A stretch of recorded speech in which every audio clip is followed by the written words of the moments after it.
Welcome back to another episode of Dugout Talk. Today is Friday, February 26th. We've reached the end of another week of projections, another week of predictions. Today is the Oakland Athletics episode. We'll go on a nice deep dive into the Athletics. We'll go on a nice deep dive into the American League West, how it figures to play out, and do a little baseball talk in the middle, some little history talk. Yeah, kind of hard to believe we're already 5 weeks on this. It's just really flown by, honestly. All right. A little baseball history to start things off this morning. So today, in 1935, that would be 85 years ago at this point, Babe Ruth was granted his release by the New York Yankees, allowing him to play for the Boston Braves. The 39-year-old outfielder hit 659 home runs and hit 349 during his 15-year tenure with the Yankees. I believe Babe was some sort of player manager. That's what he wanted to be with the Yankees. For whatever reason, they didn't feel that they wanted to go that route, so he went to Boston with the Braves and was able to do it there. But I think once he kind of realized that he wasn't really at the competing level he once was, and he struggles moving and stuff like that, he called it quits. Yeah, for being 39 years old, he looks super old in these photos. Mm-hmm. He looks kind of frail there. But Yeah. My day in history happened in 2004.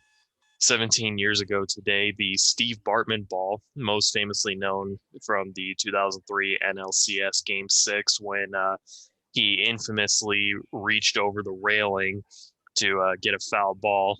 I'm not going to go into too much debate over that, but in my personal opinion, he was well within his right to go for that ball. Oh, yeah.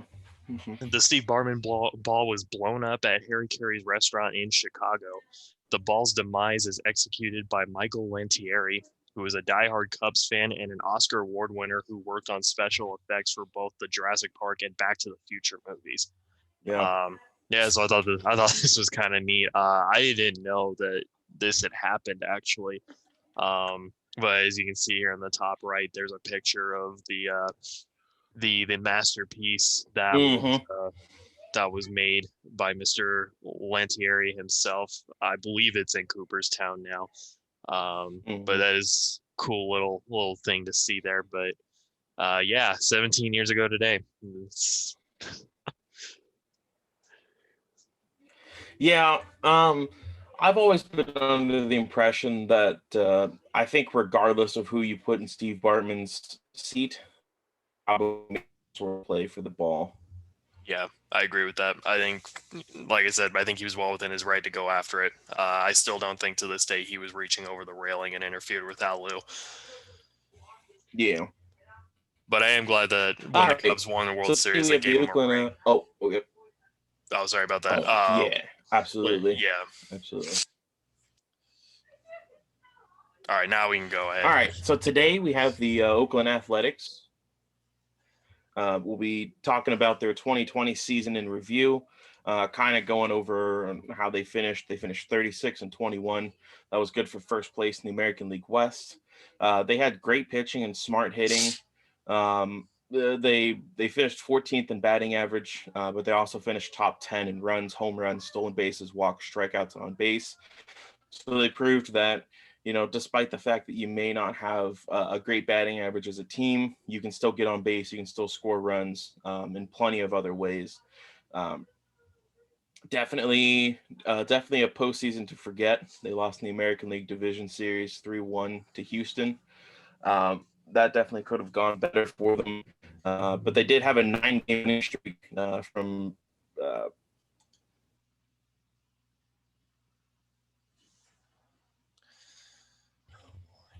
sorry. They had a 9-game winning streak from August 1st through August 9th. And they also had won 13 of 15 from August 1st to August 26th. So it was a really, really overall great season. Just unfortunate how it finished in October. Yeah, I think, well, the thing too is the A's lost Matt Chapman to shoulder surgery. towards the end of the year, and that was a really big blow for them. Chapman is their third baseman. He's a great defender. He's got a pretty decent bat on him as well. He can hit for power. I think losing Chapman really hurt the team a lot more than people may want to admit. Granted, their pitching didn't really show up in the division series, but having Chapman's bat would have been a huge plus for them. And I think too, the Astros they caught fire at the right time. It was really kind of unprecedented that they had to face Houston of all teams. It's been really unfortunate for the A's, though. I think the 2020 postseason really kind of has said a lot about how things have been for them since 2006, because in 2006 they made the American League Championship Series against Detroit, but ever since then they haven't been able to advance past the division series. Even with some of they've had some really good teams that probably should have made the league championship series, if not the World Series. And so I think it just goes to show last year they haven't really had that kind of luck. It seems like whenever they get to the big stage, they just haven't been able to get it done. But they did have a good year last year. They had a really great year considering the circumstances. I think even going into this year, they still have the capability of putting together a similar season like they did in the short season last year. I'm really excited to see what they can do in a 162 game season. Yeah, and it all starts with your offseason that you had beforehand, and looking at some of the offseason moves that they've made. Not a crazy active offseason. They lost a couple names. They got a couple names. I'm really excited to see how Trevor Rosenthal, Sergio Romo, and Adam Kolarek played out there in Oakland. It'll be really interesting to see, if Trevor Rosenthal is officially back. He had a lot of struggles from 2017 to 2019, and seemed to have, kind of found his groove again in 2020 with Kansas City and then with San Diego. So it'll be interesting to see if he can continue his comeback trail, and really I'll be rooting for him. I was a huge fan of his when he was out in St. Louis. They also got Nick Turley, who they purchased from the Pittsburgh Pirates, Aramis Garcia, who they got in the trade from Texas, Mitch Moreland, Jed Lowry, who, Jed Lowry is probably gone down in Mets legend by this point. Elvis Andrus, who they acquired via trade. That was in the Chris Davis trade. And then Kai Tom, who they got in the Rule 5 draft via Cleveland. Looking at some of their subtractions, Joakim Soria, TJ McFarland, Liam Hendricks, and Mike Minor. Jonah Heim, they traded. Jake Lamb spent only a couple games there, but from what I found, he was kind of a real instant folk hero. I think he had like 3 home runs and 9 RBI in his very limited set of games there. Marcus Simeon, who unfortunately left in free agency. I'll talk about him more in a second. They also lost Tommy LaStella, Robbie Grossman, and they traded Chris Davis. Talking about Marcus Simeon real quick, the shortstop who they got via trade, Elvis Andrus, is set to make, I believe, $13 or so million. I heard this on MLB Network Radio the other day. Okay. On my way to the bank. Elvis Andrus is set to make right around $13 million. And Marcus Simeon ended up getting something like $17 million. Okay. You have to wonder what it was, because apparently the Oakland Athletics made no attempt to talk to or even, like I said, contact or begin negotiations with Simeon's camp. They literally, as free agent started, they were just like, have fun, we'll see you around. So it's not like they were really trying to penny pinch. Marcus Simeon knows the team. I mean, I guess, you have a proven veteran in Elvis Andrus, Elvis Andrus and Marcus Simeon, not two totally different players. They have some similarities, not a whole lot though. I'm not sure why they felt the need to save $4 million on a shortstop. They could have brought Simeon back for a 1-year deal. He probably would have taken close to $13 or $14 million, in order to stay, potentially take, about a $4 million pay cut to stay with the team that he, broke out with and became a star with. my rant aside, what was your thoughts on how the Athletics offseason has gone? Well, I mean, we've talked about the A's before. They do business in a Yes. unique way.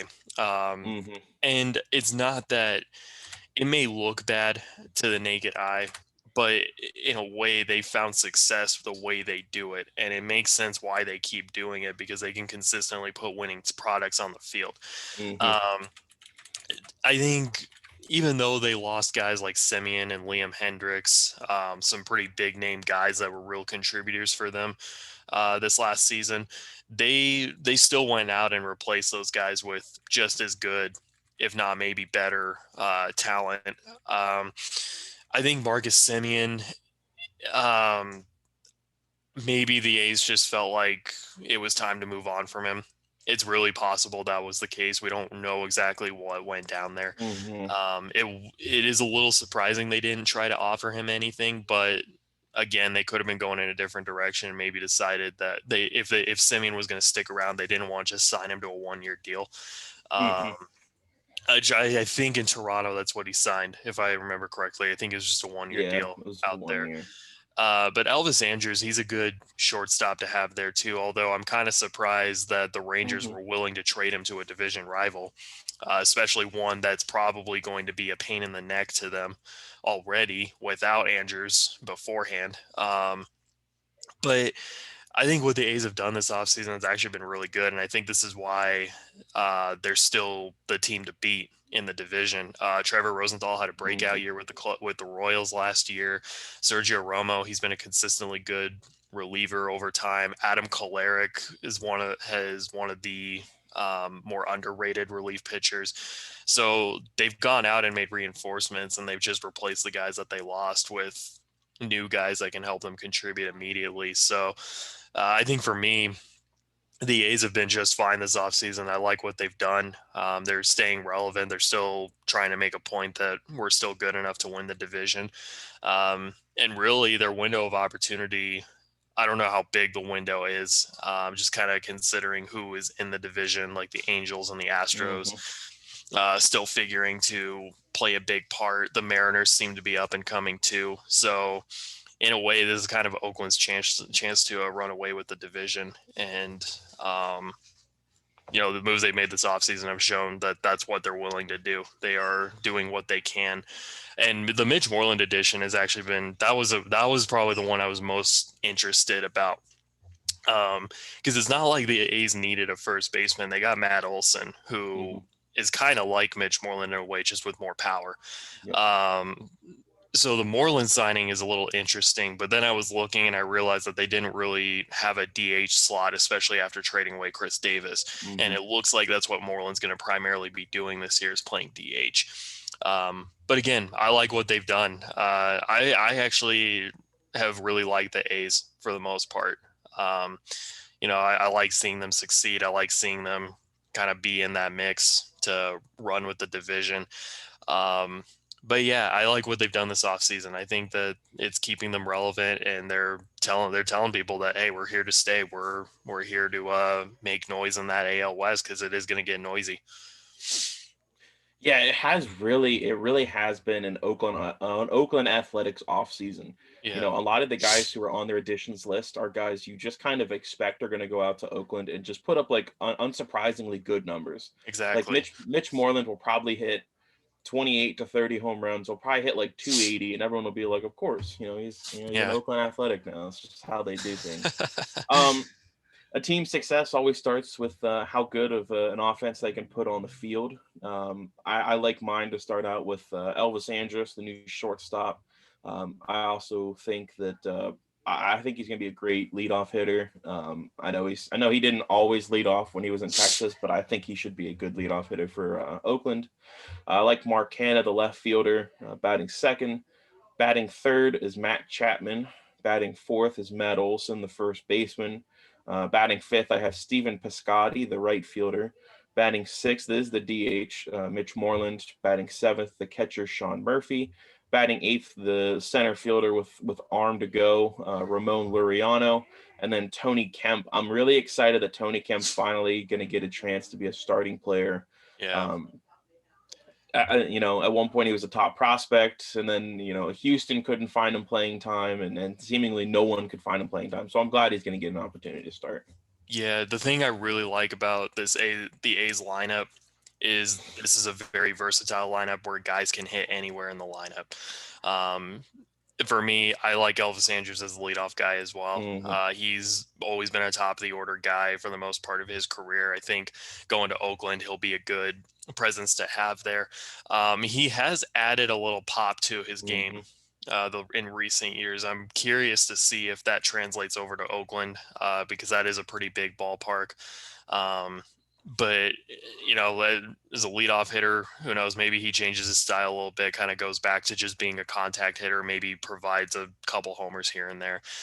Matt Chapman, I like him hitting second. I think he's kind of the number 2 spot in lineups these days. Kind of seems like a power heavy spot. I remember at least when I first started getting into baseball, the numbers, the 3, 4, 5, and 6 spots on the order were Mm-hmm. more power friendly. But we've seen it more recently where even the 2 spot managers like to put power hitters there. So I like Chapman there. Matt Olson, I got him hitting third as the lefty power hitting first baseman. Mark Hanna in left field, I got him hitting cleanup, and he's kind of an interesting cleanup hitter.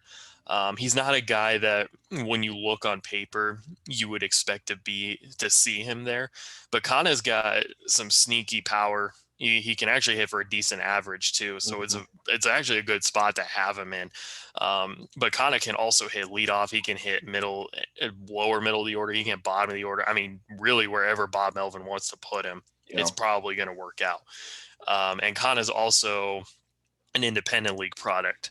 Mm-hmm. He broke in with the team in 2015 and he's been a mainstay for them. He's become a fan favorite out there. So I'm really excited for him. I think the independent league guys, when they can find success at the major league level, especially like Kana's found, that's always great. That's always a great story. Ramon Laureano, the power arm center fielder, I got him hitting fifth. If you've never watched this guy's highlight reels from center field, watch him. They're all over YouTube. This guy is insane. You can make throws from the warning track and throw guys out and at the bases and make just accurate throws. It's ridiculous. Mitch Moreland, the designated hitter, I got him hitting sixth. Stephen Piscotty in right field, I got him hitting seventh, and I'm hoping that he can have a breakout year. It's been kind of a bumpy ride for him Mm-hmm. throughout his career, it feels like. So I'm hoping that this year he can kind of find himself again, like he did in his early days in St. Louis. The young stud catcher, Sean Yeah. Murphy, I got him hitting eighth. The A's are going to have a young catching core this year. Murphy seems like the favorite to be the regular for Bob Melvin. He was a big contributor for them in the postseason last year. So I'm excited to see what he can do in a full season. And then Tony Kemp. I was debating between Kemp and Pinder who to put at second base, but I think Kemp is Mm-hmm. more of the favorite. But it's nice to have Chad Pinder on the bench as well because he can easily slot in and play second. He can play some outfield. He can play some shortstop as well. But yeah, the A's lineup is really balanced. They got a lot of power hitters. They got good defenders in there as well. I think this is just an overall really balanced roster. Or just offensively, they've got a lot of balance. They got guys with multiple tools that could help them out throughout the year. Yeah, and that's always super crucial to have a well-rounded lineup. You don't want to have too many power hitters, and you don't want to have too many guys who are just put the ball on the ground and see what you can make out of it. Exactly. Looking at their rotation, the saying always goes, pitching wins in October. Offense gets you to October, but pitching's what makes you win in October. And I kind of like the rotation that they've set up here. I think Sean Manaea, despite the fact that Chris Bassett had an unbelievable season last year, I do still believe Sean Manaea is their guy, still their number one. I do like Chris Bassett to be the number two. Like Mike Fiers, the veteran. It's nice to have a guy that's a nice veteran for that rotation, the number three. And then the young Jesus Luzardo is the number four. And then Frankie Montas as the number five. I think it's a well-rounded rotation. Yeah, I agree with this 100%. And the weird thing with the A's is it always seems like they put a consistently good rotation out there. They don't really make big splashes in free agency. They like to build up Mm-hmm. their guys. They got Sean Manaea in the Ben Zobrist deal in 2015 when they sent Zobrist to the Royals. Manaea was the big piece involved in that. And even Chris Bassett, he's been quietly good. He had a really quietly good year last season for the A's. I think between Manaea and Bassett, they could go with either guy as the top top spot in the rotation. And then Mike Fiers, great veteran presence to have there. He seems to do really well in Oakland. That's a place he's really comfortable in. He's thrown 2 no-hitters for the A's.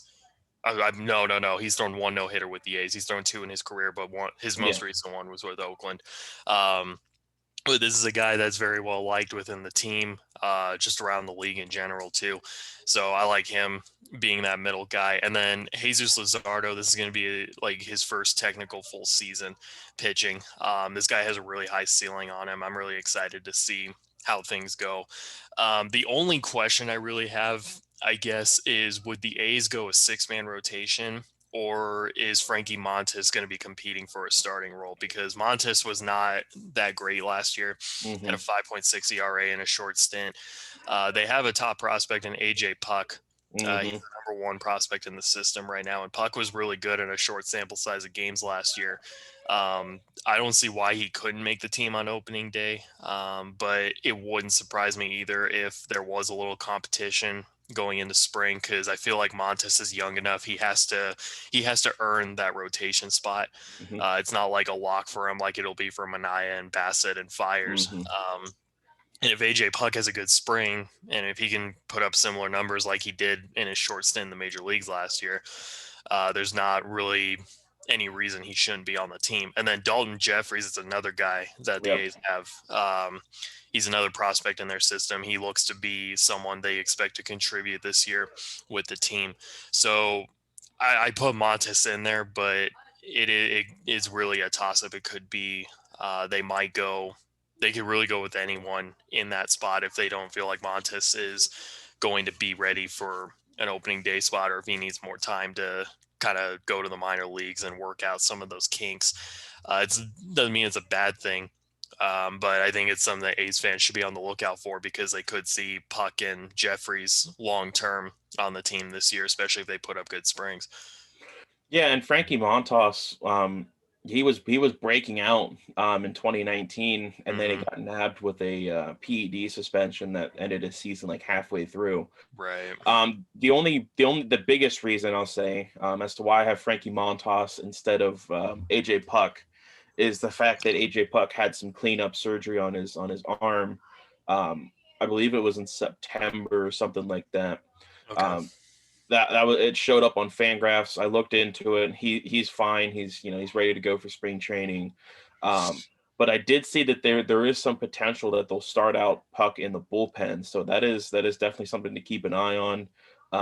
Obviously, maybe if one of these guys go down with injury, I think AJ Puck is probably on the shortest of short lists to immediately slide in and take that role. You can never go wrong with another lefty in your rotation. So I think it's very possible that they go with him at some point.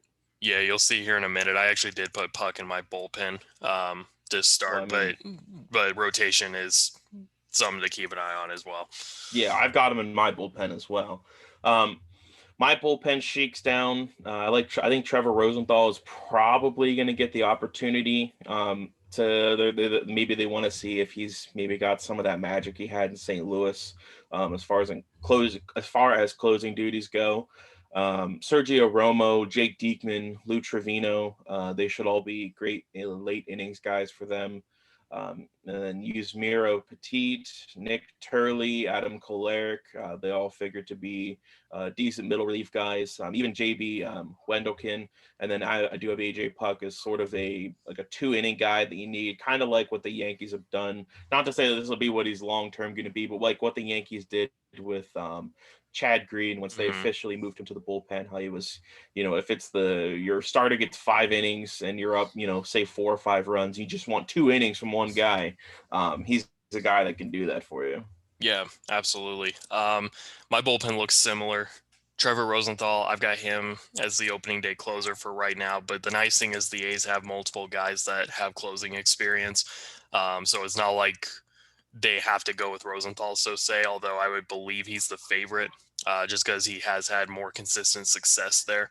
I know his time in St. Louis was very up and down and did not necessarily end all that great, but considering the resurgence he had with the Royals last year, I think he is the favorite to be the closer. Sergio Romo, I like him as the setup man down there. Jake Dykman, I think he'll be a good seventh inning guy. Dykman had a really quietly great season last year. Yeah. I didn't realize he was one of the top relievers in the league. He only pitched 21 innings, but he recorded a .42 ERA, which is absolutely surprising because he hadn't really been that much of a successful relief pitcher up to that point. I mean, he'd been a good relief pitcher, like someone that could be relied on in big situations. But as far as numbers like that, he never put anything like that before. Ismaro Petit, he's back with the team. He had a brief stint with them at one time. He also has starting capabilities, so he could be a long relief option for the team as well. Fun fact, he almost threw a perfect game with the Giants, actually, back in 2013. To my expense, it was against the Diamondbacks. He was 1 out away and missed it, but he was at one time he was a pretty decent starter in the for the Giants. Now he's back to bullpen duties. He's always kind of been a back and forth guy in that sense. But he has potential to be a long relief guy for them as well, similar to AJ Puck. Lou Trevino, I think he'll be a good option in the back end of that bullpen as well. He's been kind of up and down over the years, but he's been consistent. So I think he's a good piece to have. JB Wendelken, same thing. He's been much better in recent years. He's been quietly consistent. Not a lot of people know the name. I didn't really even know the name until yesterday when I was doing research. So I like him being the bullpen as well. And then Adam Kolarek, I know that lefty specialists aren't a thing anymore, but I think he'll be a guy that will primarily face lefties. And the rule with the pitching changes is even though pitchers have to face 3 batters minimum, they can, if they come in to get like 1 batter and they get the out to end the inning, they don't have to go back out there. I feel like Kolarek could be more of a lefty specialist in that way, potentially. And then AJ Puck, for now, I got him in the bullpen. I don't see why he wouldn't be on the opening day roster up to this point. But I think the goal is to put him in the rotation at some point. He might even be like a spot starter for them here and there if they feel like they need to just give some of their arms a rest, let him go out, throw a few innings, let him get his work in this year, let this year be a year where he works out his struggles, his kinks. Because I just don't think he has anything more to prove in the minors. It's just kind of one of those things where it feels like he's done everything he can. And even in the short stint last year, like, why not let him be on the team, even if it's just a bullpen spot? Yep. I agree. Looking at the 3 prospects to watch, this has probably been one of my favorites, one of my favorite groups of guys. Grant Holmes, the name may sound familiar. He was once upon a time a top 50 prospect in baseball with the Dodgers. Built like a truck, like the man is built like a truck, and he's got luscious flowing hair, as you can see there in his picture. He was actually traded to Oakland with Frankie Montas. They were both a part of a package for Josh Reddick and Rich Hill in 2016. Oakland A's fans were immediately super stoked. They thought that Clay Holmes was really going to be something. He's had good numbers, he's 36 and 31 lifetime and in the minor leagues, 526 innings, an ERA right around 3.4, 3.5. He lost 2018 due to injury. He only made 2 starts that season, so I think it definitely pushed his debut time back. But I think it's very possible that you see Clay Holmes at the very least in the bullpen next year. At most, maybe taking over starting role if they decide to move on from the veteran Mike Fiers. So he's definitely a guy to look out for. He's almost to the point where AJ Puck is, where he's done about all he can. He's done fairly well in AAA. He's held his own. So I think he's definitely ready and definitely willing to make that jump to the major leagues. This next guy is probably one of my 3 or 2 favorite prospects in baseball and has been since he signed. That is Lazaro Armenteros. He's a stud from Cuba. He's a potential 2020 guy at the major league level, maybe even a 30-30 guy. I don't know, maybe. In his 252 career minor league games, none of which appearing higher than high A ball, he's got 29 home runs and 40 steals with a 250 batting average. So obviously the numbers don't jump off the board at you. But he's only 21. He signed when he was like, I believe it was 16 or 17. So he's definitely got to keep your eye on. A mean left fielder. He's got limited experience. The other 2 outfield spots. So I think you'll definitely look to see him continuing to man left field moving forward. And I mean, if you look at the Oakland A's and how they stack up right now and how they figure to stack up over the next, maybe 2 or 3 years, they don't have a whole lot of guys ready to man outfield spots. So it is very possible that Armenteros just has a spot waiting for him when he reaches AAA and starts to dominate the pitching there. The last prospect I want to cover is Buddy Reed. Buddy Reed is the number 23 prospect for Oakland. He's an outfielder. He's played all 3 outfield spots relatively well. He's actually 6'4" and he's fast. He stole 51 bases in 2018. Also knocked in 13 home runs. He's a 25-year-old. He's never appeared above Double-A ball. He played in Double-A last season, where I think he had somewhere around 30 stolen bases. So if Buddy Reed's a guy that's fast, he's going to get on base. He's got a decent batting average. I think he still needs to prove that he can hit Double-A and Triple-A before there's really any chance of him making the major league roster. There are maybe some chances he gets called up at some point to be mainly a pinch runner for the Oakland A's, being he is 25. Maybe you want to get him up before he becomes eligible for the Rule 5 draft. So it'll be interesting to see where he's at. But like I said, Grant Holmes, Lazaro Armenteros, and Buddy Reed, probably 3 of my favorite guys I've been able to dig some research up on in the time that we've done this. Yeah. The A's, I noticed they have a lot of older prospects in their farm system. And it kind of, I guess this worries me a little bit about the team. It doesn't feel like they have a lot of guys who are going to be immediately ready, who can make an immediate impact, or I'm not really sure if they see a lot of these guys as players that are ready to make an immediate impact for them to maintain the success. And I only say that because when the A's have had down years, it feels like those down years are pretty severe. Like I think of 2015 to 2017, they really were one of the worst teams in baseball.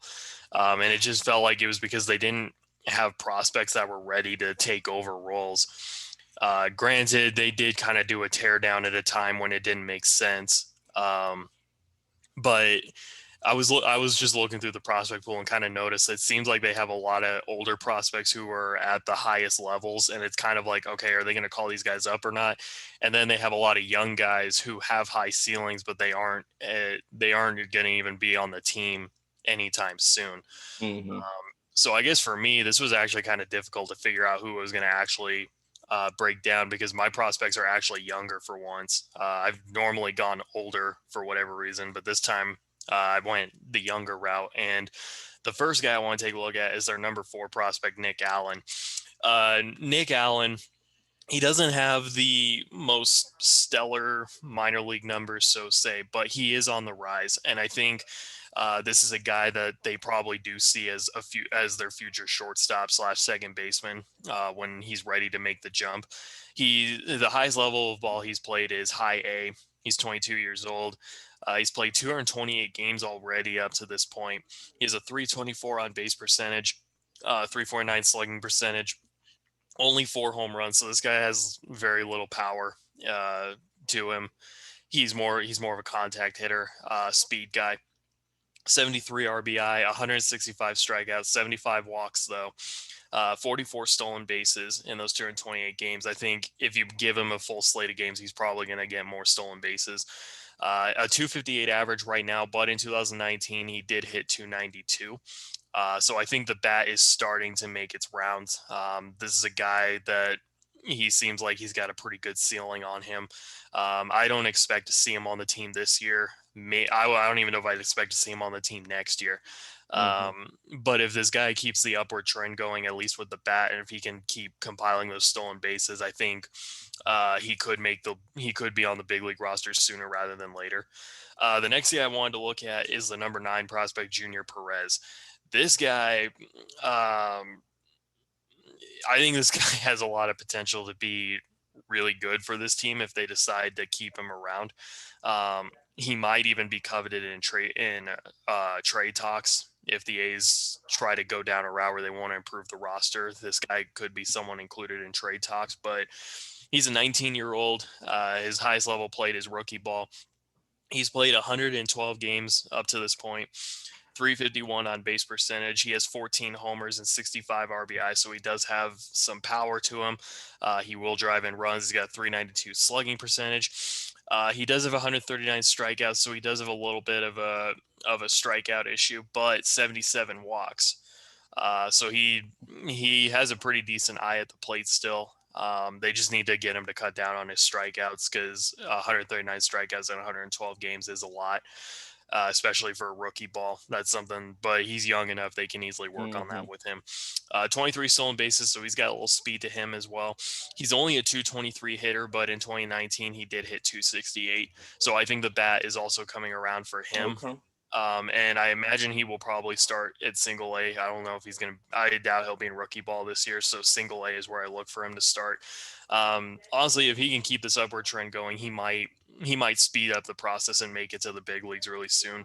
But this guy does have a pretty high ceiling on him. I think A's fans should have something to look forward to if the A's don't trade him for immediate help for success. And then the last guy I wanted to take a look at, and I think Fangraphs has him projected to be a contributor to the team this year. His name is Juan Diesen Charles. He's the number 25 prospect. He's 24 years old. He's a relief pitcher. His highest level of ball reached is AA. I think he will be in the AAA club to start the year, and I would look for him to possibly be on the big league team at some point. In the minor leagues, across 93 games, he's 12-6 with a 4.28 ERA. That's not the most impressive ERA by any means, but I'll get to some of his better numbers in a minute. 9 saves, so he has a little bit of closing experience. He has a 1.62 whip, but this was more so kind of what stuck out to me. Now, he does have a little bit of a command issue with walks. He has 150 walks so far in his career, in 170 in a third inning. So he averages a little less than 1 walk an inning, but he has 226 strikeouts. So this guy will get his outs via the strikeout. But it sounds more like when contact is made on him, that it goes for hits. So it sounds like the outs he records are by the strikeout. He only has a 207 batting average against him, though. And that's why I also think that the walks probably play a part in that too. So considering he has 150 of them at this point. So it is a little concerning, but this guy has potential, I think, to be a contributor for this team, because in 2019 he had a 4-0 record with a 2.89 ERA. He had 43 walks, but he had 93 strikeouts and a 1.25 whip, which has by far been his best minor league season. And that's why I think this guy will, if he keeps that trend going, he probably will be on the team, considering he is an older prospect for them. And if the A's want him on the team and not have him be eligible for the Rule 5 draft, this would be the year that they need to call him up. But he's someone that I've got my eye on. I hope that he does make the team this year. I hope he can figure out the walks too, because that's something that's really kind of hindered him from being a highly talented prospect. But the fact that he's number 25 on the team, even with those numbers, says a lot just about how he's viewed throughout Major League Baseball.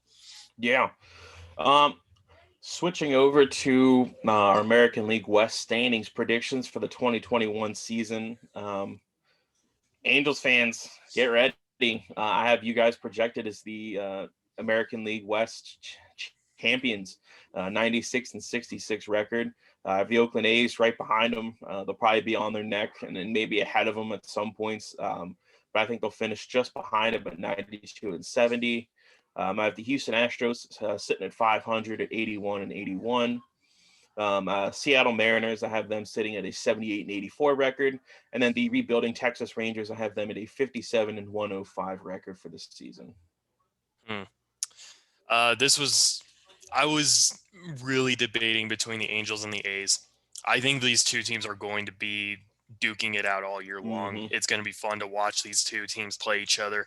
However, I do think Oakland has the upper hand just a little bit. I just think they are the more well-balanced team all around. I think their bullpen is solid. I think their starting rotation can be solid. Even if some of their young guys don't work out, they've got some prospects that are ready to come up. And their offense is just super well-rounded too. I think they do have the upper hand just a little bit. 94 and 68 record, I think, is what they're going to win the division with. I have the Angels at 91 and 71. And for my division standings, that puts them as the top wild card, though. So I do think the Angels are going to see the playoffs. I just think it's going to be in a wild card capacity, which is okay. I think it's still a big win for them if they can get there. As long as Mike Trout's in the postseason, that's really all that matters. The Astros 84 and 78. I think they're still going to be a force to reckon with in the West. I just think the A's and Angels are better. So I've got them with an 84-78 record. The Mariners, I think the Mariners are going to be surprising at times. Because like I said earlier this week, if there's anyone in the AL West that's going to surprise anybody, it's the Mariners. I think they're still going to be a decent ball club, 76 and 86, especially if these prospects come up and make their rounds. I think that's definitely a good record for them. And then the Rangers, 69 and 93, mostly because they still find ways to be in it. I think early in the year, we're going to see them play pretty well, but I think as the year goes on, we're going to just start seeing teams more or less run away. Another thing too, the American League is going to be really competitive this year. It's not just in the division. I mean, there's teams in the Central, like the Twins, the Royals, the White Sox, and then you got the Yankees, the Rays, and the Blue Jays in the East. It's going to be a really hard fought league. There's going to be division games aren't going to be the only thing that matters. Teams like the A's and Angels, they're going to have to win against outside division rivals if they expect to get to the playoffs this year, especially. But yeah, I'm excited. I'm excited to see kind of how this division plays out, especially when the Angels and A's play each other. I think it's going to be a fun little rivalry to get to catch again. It's kind of like the mid 2000s when these two teams were kind of the top dogs in the AL West. I think it's going to be like that again this year. Yeah. Either way, I mean, as you can see, you and I have pretty close. Outside of the Rangers, we have almost identical in terms of wins and losses. So very clearly, it's going to be a tough division, regardless of who wins it. As always, you can find us on social media. You can find us on Instagram at Real Dugout Talk. You can find us on TikTok now at Dugout Talk. You can find us on Twitter at Dugout Talk 1. You can find us on YouTube always at Dugout Talk. And you can find us on Facebook at Real Dugout Talk. We appreciate you guys watching. We finished week number 5 now. So we've got 1 week left to go for the season. For the season predictions, I should say. And we've been brainstorming yesterday. We started. Today we've continued it. We'll probably continue it through the rest of next week. And we plan to have the week of opening day is going to be a fantastic week. It's going to be a fun week. We're going to have a bunch of great episodes to put out for you Monday and that Tuesday. That would be the 29th and 30th. Yeah. The 29th and the 30th, we'll have 2 more episodes about the American League and National League. We'll info you guys more on that later. And then I believe between Tuesday and Wednesday, we have some more, whether it be award predictions or maybe a cool episode in there in between. We'll have something for that. And then, I mean, maybe something on opening day to kind of commemorate the fact that we get a season now, get a full season, and we get it started when it's supposed to be started. As far as what we're going to do for that yet, we're not sure. If we're going to do anything, we're not sure, but it's set to be a really fun week for you guys. Yeah, and after these breakdowns next week, we're gonna switch content up a little bit too. We were doing some brainstorming on what we want to actually do in between while spring training is finishing out and opening day. We're gonna bring some history stuff to you guys. We're both really big history buffs, so we're gonna do some more research in depth kind of topics. Kind of bring you something a little unique compared to what other podcasts do. So if you like history, be sure to start tuning in the week after next as we kind of break down different topics just from around the history of baseball. We're still kind of figuring out what we're going to do. Exactly. We've got ideas, just kind of, I guess at this point, what we're going to cover, when we're going to cover it. But it should be fun. And next week we cover my team, the Diamondbacks, on Monday. That should be a fun episode, hopefully. I wish we weren't covering them so early in the week, but it plays out the way it plays out. But anyway, until then, we hope you enjoyed today's episode. Have a great weekend. Have a safe weekend. Please stay warm out there. If you're going through that cold weather stuff, if you're not going through that cold weather stuff, enjoy that sun. Just enjoy your weekend, guys. We'll be back with you on Monday, starting with the NL West. See you guys.